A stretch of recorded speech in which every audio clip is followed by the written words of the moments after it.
नमस्कार दोस्तों, मैं हूं आपके साथ साक्षी और आप देख रहे हैं नेक्स्ट 9 लाइव। आज के प्रोग्राम में आप सभी का बहुत बहुत स्वागत है। प्रोग्राम की शुरुआत करेंगे यहाँ पर प्रियंका गांधी से।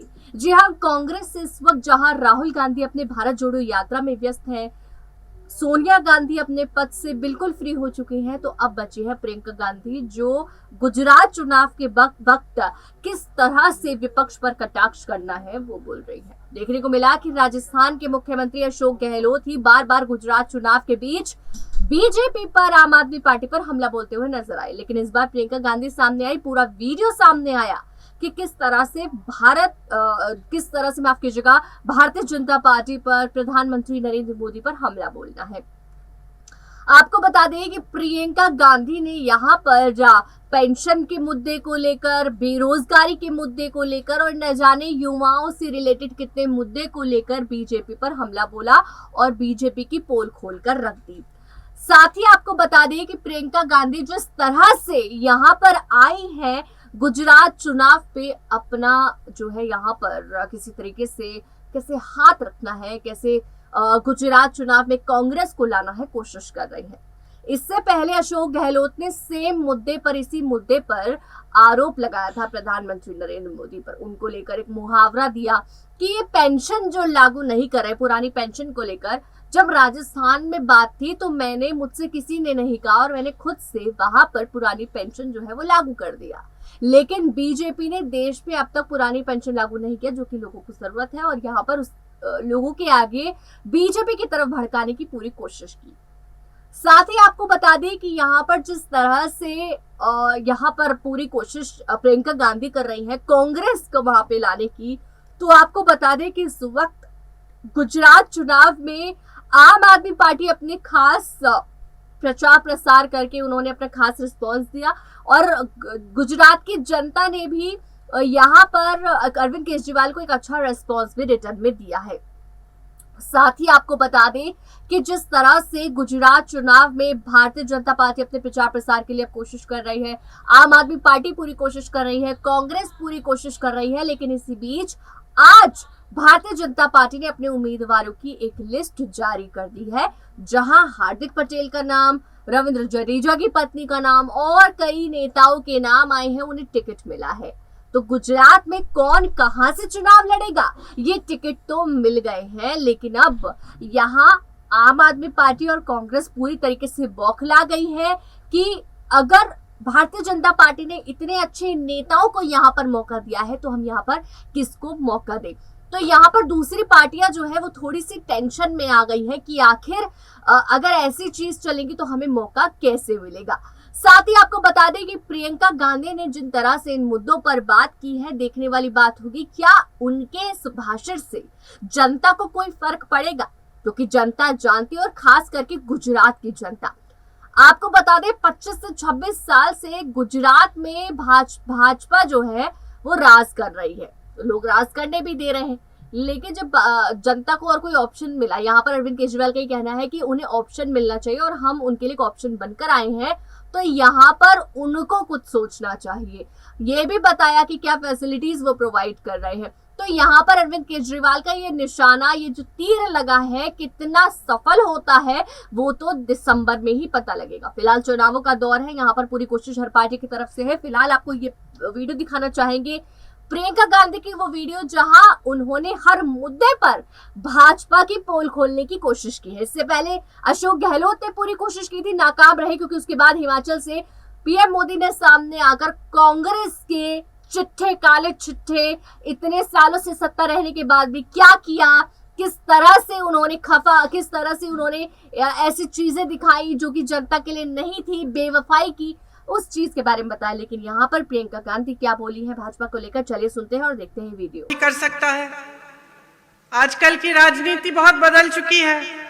एक समय में जब मेरी दादी जी इंदिरा जी होती थी, मेरे पिताजी होते थे, तो एक अलग राजनीति थी।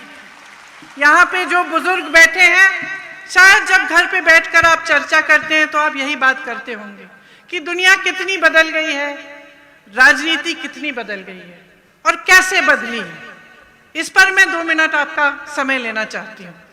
देखिए, हमारे देश की जो राजनीति है उसका आधार कहां से बना, कहां से उसकी शुरुआत हुई, ये समझना बहुत जरूरी है। स्वतंत्रता संग्राम में जब महात्मा गांधी जी ने सत्य की बात की तो एक आध्यात्मिक आधार दिया इस देश की राजनीति को, और हमें गर्व होना चाहिए कि किसी और देश की राजनीति में इस तरह का आधार नहीं था। कोई ऐसा आंदोलन नहीं था उस समय जो सत्य के आधार पर लड़ा गया, अहिंसा के आधार पर लड़ा गया। वही हमारी राजनीति की नींव है। लेकिन आज क्या देखते हैं हम? आज हम देखते हैं कि पैसों का बोलबाला है, झूठ का बोलबाला है। आज आपके सामने खड़े होकर नेता कुछ भी बोल सकता है, कल उसकी अकाउंटेबिलिटी कुछ नहीं रही, उसकी जिम्मेदारी कुछ नहीं रही। कभी कहते हैं कि आपके लिए बिजली मुफ्त दिलवाएंगे, पेयजल मुफ्त दिलवाएंगे, और फिर 5 साल बाद आपको पता चलता है कि कुछ नहीं हुआ।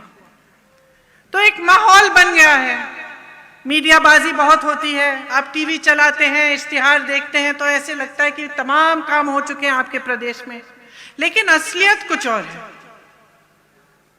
तो आज आपके सामने खड़े हुए मैं आपसे ये आग्रह करना चाहती हूं कि आप अपने अनुभव पर, अपनी परिस्थितियों के आधार पर अपना वोट दें, क्योंकि ये वोट आपका है। आप समझते हैं कि 5 सालों में किसने आपके लिए क्या किया। भाजपा के बड़े बड़े नेता यहां आए, हिमाचल में मैं देख रही थी कुछ दिनों पहले, उन्होंने कहा कि कांग्रेस आपको स्थिर सरकार दे ही नहीं सकती। आजादी से लेकर अब तक सबसे स्थिर सरकारें किसने दी हैं? और इस देश में अस्थिरता किसने फैलाई है? सरकारों को गिराने वाले कौन हैं? बनी बनाई सरकार, जनता द्वारा चुनी गई सरकार, और पैसों से विधायकों को खरीद कर उसको गिराने वाले कौन हैं? तो सच्चाई क्या है? सच्चाई आपके सामने है। इस प्रदेश को जब बनाया गया तो सबने इंदिरा जी से कहा यह प्रदेश चल नहीं पाएगा। इंदिरा जी ने आपके भरोसे इस प्रदेश को बनाया। यहां जो बुजुर्ग बैठे हैं उन्होंने ये प्रदेश बनाया, यहां के कर्मचारियों ने ये प्रदेश बनाया, यहां के नौजवानों ने ये प्रदेश बनाया। और पूरा भारत देश आज देखता है कि अगर सबसे शिक्षित नौजवान है तो हिमाचल के हैं, सबसे सक्षम है तो हिमाचल के हैं, सबसे जागरूक जनता हिमाचल की है। तो इस जागरूकता को आप कभी मत बुझाइए। इसे जीवित रखना आपकी सबसे बड़ी जिम्मेदारी है। पिछले 5 सालों की स्थिति देखिए। हिमाचल प्रदेश 70,000 करोड़ के कर्ज में है, 70,000 करोड़ के कर्ज में है। यहां की 30 लाख नौजवान की आबादी है। तमाम नौजवान पढ़े लिखे हैं। आपने मेहनत की, अपने बच्चों को पढ़ाया लिखाया कि उनका भविष्य बने। ऐसे 30 लाख बच्चे आज हिमाचल प्रदेश में हैं, जिसमें से 15 लाख बेरोजगार पड़े हैं। यहां कितने नौजवान हैं? हाथ उठाइए। अब पिछले 5 सालों में जिसको नौकरी मिली है वो हाथ खड़ा रखे, बाकी नीचे करिए। नहीं मिली ना, नौकरी नहीं मिली। अब आपको बताया जाता है, भाजपा के मेरे ख्याल से मुख्यमंत्री जी ने खुद कहा कि ये जो कांग्रेस वाले कह रहे हैं ये करना संभव ही नहीं है, नौकरी दिलवाना संभव ही नहीं है। लेकिन 63,000 रोजगार, 63,000 सरकारी पद खाली पड़े हैं, 5 सालों से खाली पड़े हैं, और यहां हजारों नौजवान बेरोजगार हैं। पूछिए क्यों? क्योंकि नीयत सही नहीं है। ओपीएस की बात करते हैं, हम किस आधार पे कह रहे हैं कि हम आपको ओपीएस दिलवाएंगे? ये चुनावी